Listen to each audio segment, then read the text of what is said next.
I am Dr. Shashibushan. I am a consultant neonatologist and a pediatrician at Cloudnine Malleshwaram.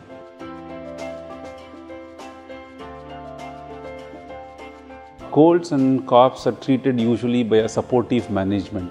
There are no particular medications, no specific antibiotics to treat the cold. So usually what we have to give them plenty of liquids, plenty of rest, keeping them warm, encourage them to drink more, then managing the fever with the paracetamol, using a nasal drops, nasal clearing by using a nasal aspirator, and steam inhalation. If the steamer is not available, you can take a kid to a steamy environment, like you can take the kid to a shower, clearing the nasal passages by using saline drops and also a nasal aspirator to clear the mucus, and to take the kid to a steamy bathroom, sitting there for a couple of minutes holding the child will relieve the symptoms. Honey for a kid more than 1 year old shown to be very effective in alleviating the symptoms. Saltwater gargling definitely helps for the kids above 5 years. So the most important thing is antibiotics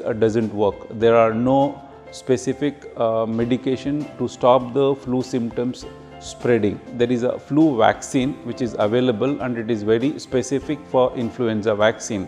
And by getting a flu vaccine, it doesn't help to stop the cold which is caused by other viruses. There is a flu vaccine which is available, and it is very specific vaccine which prevents certain strains of influenza virus. And by taking flu vaccine, it doesn't help to stop the cold symptoms which are caused from the other viruses.